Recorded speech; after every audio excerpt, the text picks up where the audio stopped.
Olá, alunos, olá, alunas. Estamos aqui para mais uma aula de filosofia online. Hoje, tema é empirismo. Vamos aí estudar alguns conceitos sobre a filosofia empirista, ok? Lembrando que o empirismo é algo que diz respeito ao método ou proceder da ciência, ok? Quando nós falamos em empirismo, nós estamos falando do método ou do procedimento adotado pelo conhecimento científico. Nós já trabalhamos isso em alguns momentos, né, no decorrer das nossas aulas. Penso eu que o ano passado, no segundo colegial, vocês viram alguma coisa a respeito do empirismo, né? E hoje nós vamos adentrar um pouco mais nessa questão e entender e também trazer algumas reflexões para o momento atual que nós estamos vivendo, né? Esse momento de pandemia, esse momento de coronavírus e o que o empirismo pode nos ajudar ou nos auxiliar nessa busca aí, tá? Em primeiro lugar, o empirismo, pessoal, ele é um método de conhecimento, perfeito? Existem vários métodos de conhecimento. A filosofia é um método de conhecimento e a ciência é outro método de conhecimento. A diferença entre um e outro é que a filosofia é mais antiga do que a ciência. A filosofia, por exemplo, ela nasce ali na Grécia Antiga, mais ou menos ali 500, 600 anos antes de Cristo, né? Nós temos o surgimento dos primeiros filósofos. A filosofia é essa busca, essa tentativa do ser humano, do homem da antiguidade, de entender o mundo fora do escopo do mito, né? Tirando, afastando a questão mitológica do campo de visão e buscando o entendimento intrínseco das coisas, né? Uma lógica, aplicando a lógica para explicar certos procedimentos da ciência, do mundo. Nesse sentido, então, a filosofia ela é, digamos assim, a mãe da ciência. Haja vista que a ciência também busca, tanto quanto a filosofia, a verdade das coisas, não é? Entender como as coisas de fato funcionam. Não apelar mais para explicações, de repente, fantasiosas ou até mitológicas a respeito do surgimento da vida, a respeito das coisas que compõem o mundo. Lembrando lá, né, na antiguidade, na filosofia antiga, era comum os homens da antiguidade pensarem que o mundo era composto por elementos essenciais. Lembrando lá de Tales de Mileto, que dizia que a água era o elemento essencial que compunha o mundo, Heráclito, que era o fogo, e por aí em diante, né? Parmênides, que é a questão do ser, enfim. Aproximando mais para a questão empirista, né, nós temos ali os primeiros grandes filósofos, pensadores do empirismo, já ali no século XVII, então um bocado de tempo depois, não é, da origem da filosofia, muito mais próximo de nós aqui. A ciência, portanto, e o método a ela atrelado é bem recente, né? Então estamos falando aí de algo aí aproximadamente do século XVII, por aí, né? A liberdade de pensamento, ela se inicia no nosso Ocidente, basicamente, não é? Depois da Reforma Protestante. A Reforma Protestante foi um pontapé para o conhecimento científico e para a liberdade de expressão avançar. Até então a Igreja Romana dominava o Ocidente, né? Então lá no século XVI, com a Reforma Protestante, nós temos um aumento, digamos assim, um avançar, não é, dessas questões do livre pensamento, do pensar longe dos dogmas ou longe dos preceitos religiosos. Com certeza a Reforma Protestante foi uma das grandes mães da ciência, né? Nesse sentido, então, o que é o empirismo? Tá? O empirismo, pessoal, basicamente é a diferenciação, não é, ou o pensamento que vai divergir de um outro pensamento que existia na filosofia até então, que foi muito presente na filosofia de um filósofo chamado Descartes, né? René Descartes. Descartes defende que, por exemplo, existem certas ideias que já nascem com o ser humano, que nós chamamos de ideias inatas. Quando nós dizemos que algo é inato a alguma coisa, significa dizer que veio junto, né? É inato.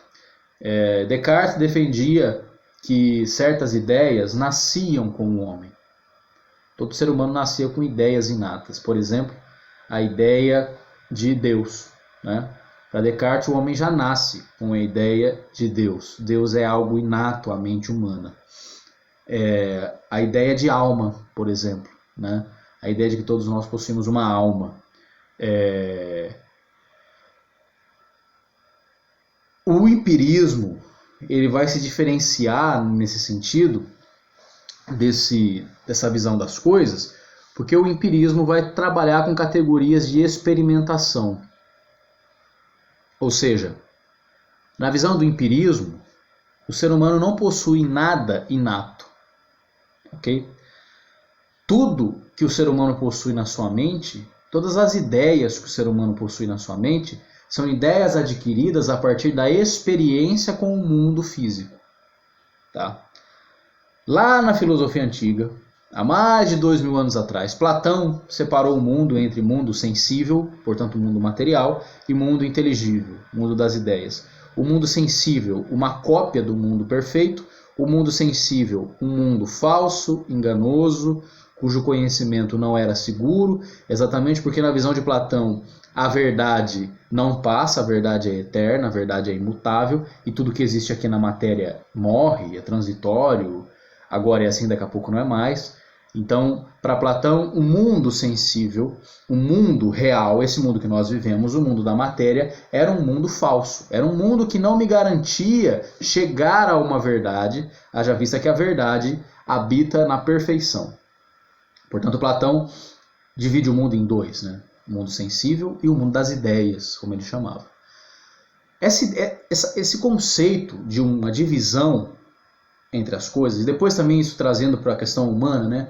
A divisão do corpo e alma, que depois vai ser muito presente na filosofia do São Tomás de Aquino, na filosofia cristã, o próprio, mesmo no Aristóteles, né, embora Aristóteles ainda trabalhe com o conceito de substância, que une as duas coisas, a realidade material com a realidade essencial, e depois o Tomás de Aquino vai também trabalhar esse conceito, né?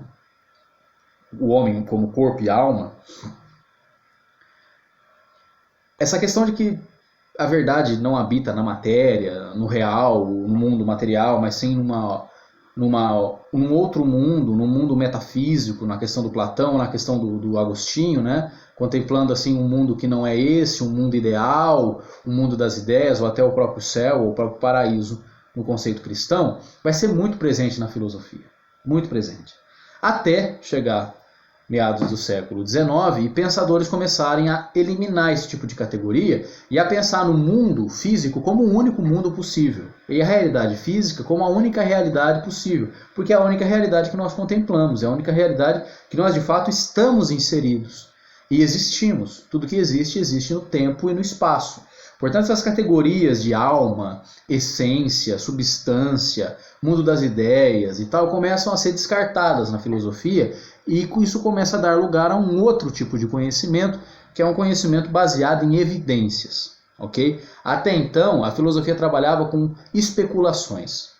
Mundo das ideias, alma, substância, tudo isso são especulações. Tudo isso diz respeito a concepções filosóficas, ideais, lógicas muitas vezes, mas não necessariamente reais.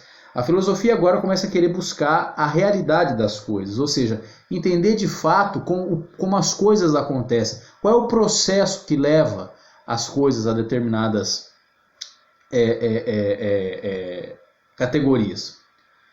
Na Idade Média, a Igreja Cristã basicamente proibia qualquer tipo de tentativa de explicação disso que fugisse das teorias que eles defendiam, né? Então você não tinha, por exemplo, a possibilidade de entender ou explicar o mundo fora das categorias cristãs, não é?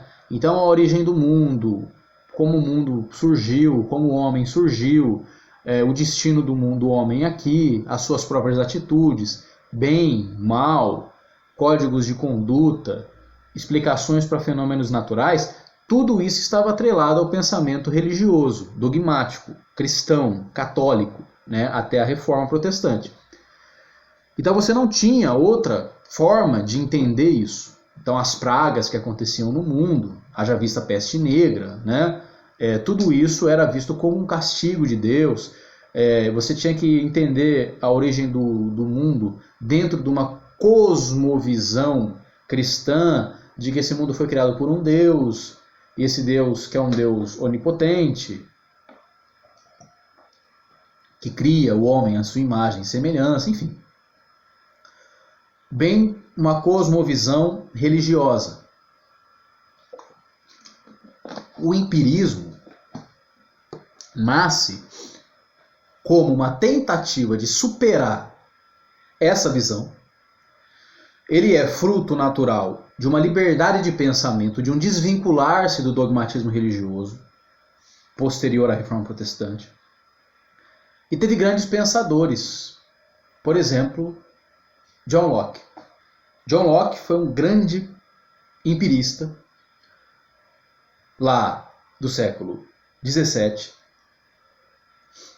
John Locke viveu de 1632 até 1704. John Locke vai se afastar do pensamento cartesiano de René Descartes, que dizia que existem no homem ideias que são inatas, ideias que o homem nasce com elas. John Locke vai dizer e entender que o pensamento humano está dividido em duas ideias. A ideia que vem das sensações exteriores, ou seja, eu tenho dois tipos de ideias. As ideias que são advindas de uma sensação a partir do externo, do contato que eu tenho com o mundo real, desse mundo que me afeta, e a ideia nascida da reflexão, da capacidade que eu tenho de refletir sobre aquilo que me atinge. Portanto, a ideia advinda da sensação, ela é exterior a mim, ela nasce do contato que eu tenho com o mundo externo, e a ideia reflexiva, ela é interna a mim, ela é interna ao meu sujeito, ela diz respeito ao meu eu pensante, ok? Para Descartes, esse meu eu que pensa, o sujeito, o cogito, é mais importante do que a própria existência para Descartes. Daí a sua famosa frase, penso, logo existo. Para Descartes, quando eu coloco tudo em dúvida, se eu coloco a dúvida à frente de tudo que existe, eu só chego a uma única conclusão, que eu posso duvidar de tudo, menos de que sou eu que estou duvidando. Posso duvidar até da minha própria existência, vai dizer Descartes, né? Eu só não posso duvidar que sou eu que estou duvidando. Portanto, penso ou duvido e logo existo. Descartes coloca a categoria do ser racional à frente da categoria do ser real. John Locke não. John Locke vai dizer, o meu ser racional, o meu ser que pensa a partir de ideias que eu vou criando do contato que eu tenho com o mundo real. Eu não posso dividir ou pensar num ser que pensa e é isolado da realidade. Não, esse ser só pensa dentro da realidade real, que é essa realidade material que nós vivemos. Ponto final. Portanto, quando eu venho ao mundo, eu sou afetado por esse mundo, que é material. A partir do contato que eu tenho com essa realidade, vão se criando ideias que eu tenho. Então, por exemplo, para eu ter uma ideia de caneta, eu preciso ter tido contato com essa caneta. Saber que isso é uma caneta, não é? Então, aí, a partir disso, eu tenho uma ideia de caneta aqui. Mas não que a ideia que eu tenho da caneta é maior ou melhor do que a caneta em si. Não. Uma depende da outra. Não dá para separar, né? São coisas que estão atreladas. Perfeito? Para eu ter a ideia da caneta, eu preciso ter contato com a caneta. Para eu ter a ideia de agenda, eu preciso ter contato com a agenda. Para eu ter a ideia de qualquer outra coisa que exista, eu preciso ter contato, experimentar. Empirismo vem de experiência. Então não vamos esquecer disso, né? O empirismo é a experiência que eu faço com a realidade que me circunda. Ok? Nesse sentido. Então, eu não posso mais defender que o homem nasça com certas ideias, mesmo Deus. Para John Locke, Deus só seria possível de existir se eu tivesse contato com ele na existência. Como eu não tenho contato com ele na existência, ele não existe. Na visão empirista, ou seja, eu só posso crer, eu só posso reflexionar, eu só posso pensar verdadeiramente em categorias do real, porque eu posso pensar o que eu quiser. né? E confabular várias coisas com a minha imaginação. Mas pensar sobre coisas reais, eu só posso a partir de coisas reais. Perfeito? Nessa visão, então, nesse sentido, então, as ideias para John Locke, que são ideias verdadeiras, elas nascem a partir da experiência que eu tenho com a realidade. As ideias verdadeiras nascem a partir da experiência que eu tenho com a realidade. Isso é empirismo. Portanto, o empírico, o método empírico, é o método desenvolvido para alcançar uma verdade através da análise, da experimentação com o mundo real, com o mundo da materialidade, com o mundo da matéria. A ciência, ela vai se debruçar sobre esse mundo que está aí, que nós enxergamos, que nós captamos através dos nossos órgãos dos sentidos, tato, audição, olfato, paladar e visão. E através desses órgãos dos sentidos, eu vou captando esse mundo, eu vou entendendo como esse mundo funciona, o mundo vai me mostrando como ele funciona, a natureza vai me mostrando como ela funciona, o homem vai me mostrando como ele funciona, e não eu mostrando. O mundo mostra. E aí então nasce a ciência. A ciência trabalha com o método empírico, ou seja, as ideias que eu devo dar crédito, as ideias que eu devo dar razão, as ideias que eu devo acreditar, só podem ser ou só devem ser as ideias advindas do campo experimental, da experiência. Do contrário, eu posso estar dando crédito a uma mera fantasia. Há ideias que podem até ter lógica, mas não têm base no real. Por empirismo, trocando em miúdos, não existe verdade fora da realidade. Isso é o empirismo. A verdade habita no real, não no ideal. Real. Então, se a realidade me diz X, eu preciso aceitar X. Eu não posso negar a realidade.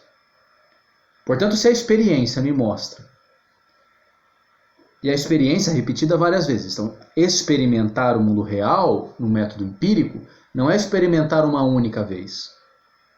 Porque eu posso me enganar quando eu experimento algo uma única vez. É experimentar várias vezes. O método empírico é o método através do qual, pela repetição sistemática,